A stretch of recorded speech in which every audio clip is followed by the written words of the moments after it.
might be for sale. Thoughts? Rumors? You heard it? Yeah. I've heard of it. Yeah. You believe that? I have a lot of people. I'm not gonna say nothing. But $4 billion they say it's worth. yeah. Well, They Dana- bought it for $2 million, Dana worth said, $4 billion. Dana said on the same talk show I was talking about earlier. He said someone with $4 billion wants to buy it to give him a call Yeah. or something of that nature. Right. So Yeah, he didn't really shut the door on that. yeah, so he didn't say yeah. But you know, why not? Do you think they'd be selling all of it or selling like a little piece just to get some capital? Yeah. Because it didn't sound like Dana wanted to depart. He doesn't want to bounce. No. He likes it. He likes to do it. I think he likes being Dana White. Yeah. And he likes what he's doing. $4 billion is a lot of money. Yeah. Yeah, if you're already a billionaire though, it's like, well, I could make you 4 times more. Like, is there something more you could buy? Is there a nicer hotel you get to stay in? Like, you're already a billionaire. I don't understand that. Right. Or is it just maybe before any problems start, if fighters unions start popping up and this and that, maybe it's like, maybe I'll just do something else. Well, who's gonna organize a fighter union? I don't know. Somebody will. It'll happen one day. There'll probably be some Teamsters or somebody will figure some things out, get some guys together. You get a few guys. You know what I mean? I mean, it's happened in other sports. They didn't think it would happen in other sports. And every other sport really has a union. You know, NFL has players' union. Major League Baseball, hockey has a players' union, and they have representation for things like that. And fighters are just like, they're treated like independent contractors until you need them to act like employees, and then they want to be like, oh, you're an employee. And you're like, whoa, I thought I was an independent contractor a second ago. Now I'm this employee. What's going on? You know, that Reebok deal, I would have thought it would have happened then. You know, if they thrust that on them. We're not at that point yet.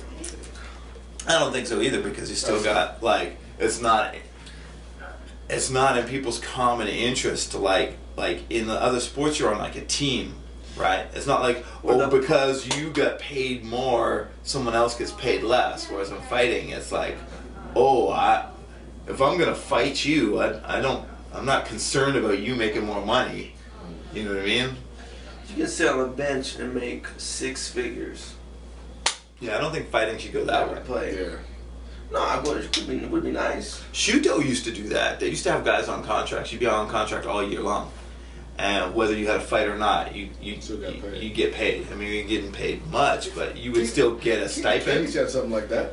Yeah. Like if you sign a contract like for a year or two, you got a certain amount of money every month, regardless of the fight or not. If you fought or not, you still got this amount of money, and then if you win your fight, then you got a bonus or something. Yeah, I like that. That's a good system because They had that for a minute. yeah. If you were doing something like what was that, like Strikeforce Challengers or something like that, like I could see, maybe it would start in the lower tier or something like that, where the UFC would have like a farm league or something, and like put guys on stipend and have them like build up their highlights. Oh, this guy had 10 knockouts. Okay, boom, bump them up to the major leagues. Something like that could be a way that they start something like that, where they could really groom guys better in the system, where they just send them to go to RFA. Yeah, Well, They had a good idea. But They did, They had a good idea. and then they got bought. Did they get bought? They got bought by the UFC UFC. bought them. That's when Yeah. UFC was buying everybody. Interesting. Yeah, I was about to try out for the Tiger Sharks, and then the IFL got bought, and I was like, I tried out for the IFL, and I almost made it. Who did I? It was really. Where was that? It was at the LA Boxing in Huntington Beach. Ton of people. There was Ken Shamrock, a whole bunch of good other coaches that were there. They were watching everything going on. Anyways, so we're going training. I'm feeling good, looking good, and then they go, "Okay, guys, cool. It's between you two guys, me and some other dude." I'm like, "All right, cool, awesome." And I know this guy's I can't think of his name, and I don't want to call him out, but he's a badass fighter, like really badass. And I'm like, "Okay, cool, awesome." They're like, "Okay, this is kind of off the topic or off, what we're gonna do, but you guys are gonna fight. Like right here, like you're gonna go live." And I'm like, and whoever wins gets on the team. And I was like, what? I didn't come here to do a MMA fight for you guys right now. I know you guys do a fight because I think we rolled, we sparred, we did a bunch of stuff. So, anyways, I had to fight this guy. I didn't want to fight him. And I was probably like 19 years old or 18, 20 or something. Anyways, so we put on little gloves, we had headgear, and I fought this dude in an MMA fight. And he whooped the crap out of me. He whooped my ass, and they're like, and I said, you know, you don't want to do something, you're not going to be as good. You know, I didn't want to do it. And they're like, you're good, but just think maybe come back another time when you like practice a little more or something. And I'm like, oh, thanks for coming out. Yeah, like one of those like, I was like, damn, man. But I think the UFC must have bought him because that guy never got on the thing. Yeah.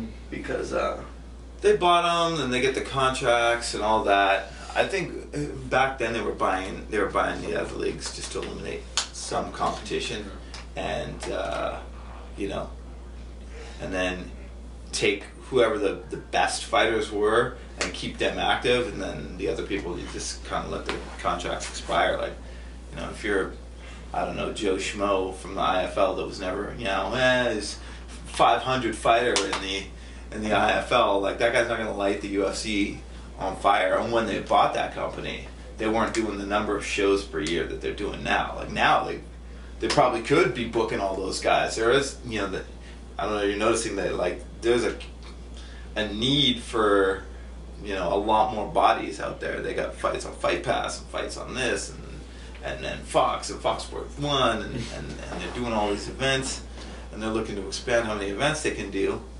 You know, what is that? International Fight Week. They have like 3 fights. They have like 3 cards in the same week. It's crazy. But let's see. Anderson Silva's out this week. I'm disappointed about that. I want to see that fight. yeah, that's what's up. Yeah. That's so sad. Gallbladder. Yeah. Can't mess with that. You need it. You're eating that Brazilian steaks. You need the bile salts that are stored in the gallbladder to be able to digest that properly. And unfortunately, his is acting up. You get those little gallstones in there. Painful. And it can rupture the gallbladder, ruin the bile ducts, so they had to go in there. Got to take that out. He'll be back. And I didn't really want to see that. Depending on which Uriah Hall shows up, that could have just been a sad and tragic thing to be watching. Like I didn't really want to see Anderson fight him. I'd see him fight like Damian Maia again or something like that. Like I want my Anderson back. I don't want to see him in there with some kid that's gonna spin kick his head right off. That's no good. You know? I don't think that would happen. You don't think that would happen? No. Do you think because you know Uriah Hall could get in there, get starstruck, and then get lit up? You know? Yeah. And that jump knee against Bisping did look pretty good. Did look good. Bisping, I don't know what, man. That's just fortune smiled on him that day because he was able to come back and, you know, and do something. That's got a huge adrenaline dump when you think you just knocked the guy out, though. Right. And you're jumping on the cage, and they're like, "No, it's the round ended. You got to fight some more."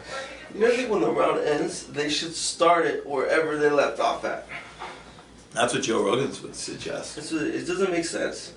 Yeah, like you miraculously, you were on the bottom and now you're standing again. Because the most for somebody can win, the most area of opportunity is striking. Yeah, Because that's why they created those rules. Yes, if it's boring when they're on the ground, they're gonna stand them up. But if it's boring when they stand up, they don't put them on the ground. Ooh, I like that new rule. New rule. They should just put them on the ground. And you know what? Your stand-up sucks. The referee just decides neither of you guys is looking good standing up. You have to start on the ground. How many fights are boring standing up? So it would only make sense. Yeah, Joe Rogan is a huge opponent to the stand-ups. Yeah, As a primarily striking-based guy, I kind of, you know, I'm like, whoo, I wish there had been some stand-ups sometimes. I could have used a stand-up here and there, you know? Because they go in the round ends too. And you got a rear naked choke in, and then you just start standing back up. That don't make no sense. Yeah. That don't make no sense. Well, especially when you look at like a guy can like squeak out on points, maybe round one, and then round two comes and he's almost getting choked out at the end of the round. If there was no time limit, he for sure would have got finished. And then round three, maybe, you know, it's kind of even, but he lands a couple more jabs and so, you know, he wins that fight. And you're like, the greatest opportunity to end the fight really came from the other guy. Right. You know, and this guy was saved by like Nick artificially standing it up. Yeah. Rather than letting things happen organically and everybody just let him rest for a couple minutes, take him back and put him back in the same position. Start the round again. If you want to get up, you better get your ass up. But then why have rest? You know, that takes us back to like the We're origins going back of the to the UFC, old where we days, used to just yeah. have one long round. Well, yeah, but you know, they got, that's a good point. But that way they can have rounds. You could do like a 12-round boxing. You can even go for 3 minutes.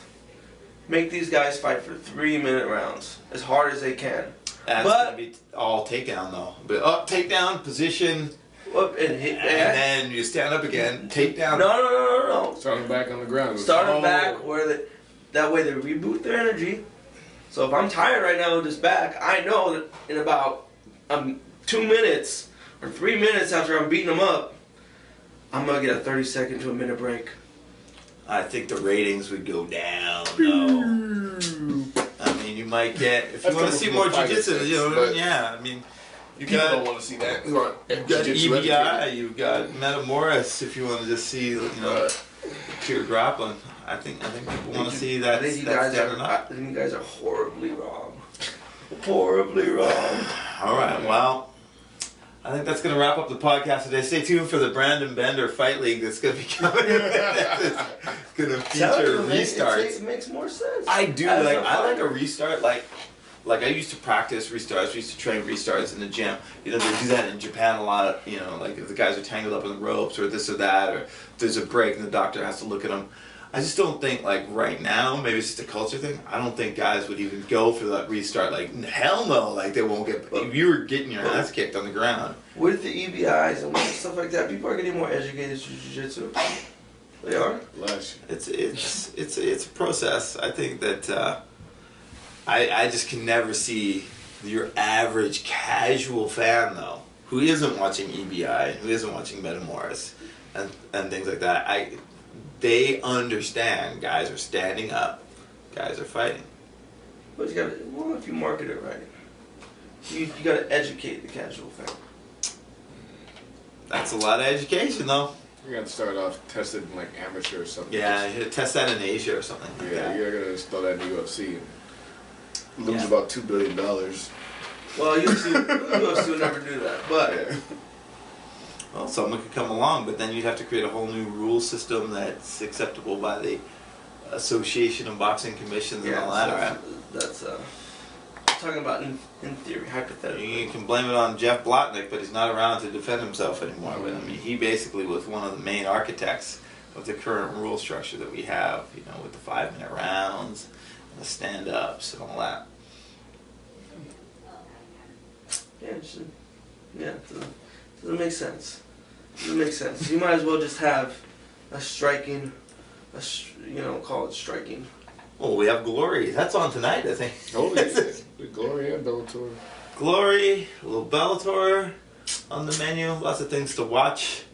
Yes. Good weekend for fights. It's going to be a great weekend for fights. I'm going to be watching those fights probably from Las Vegas. Oh, recall. Canelo knocked out Khan. Yes. Called it. We called that. What else did we call? There was something else that we called. Oh, Overeem. Oh, yeah. Overeem Called Overeem Arlovsky, we called that. So there you go. I think we're all calling Cyborg. It's going to be a big fight this weekend. Anything else you're looking forward to? What's coming up for you? I know you're healing. You have broken something. Broke my foot. Helping Moonwalker. Yeah, going for You're not going to be moonwalking anytime soon, definitely not. unfortunately. Definitely not. So, no, I'm striking my foot. I'm telling you, I can't even get up to go to the bathroom. It hurts so bad. He's wearing adult diapers right now during this podcast so that he doesn't have. I'm envious of my daughter that she doesn't have to get in the bathroom.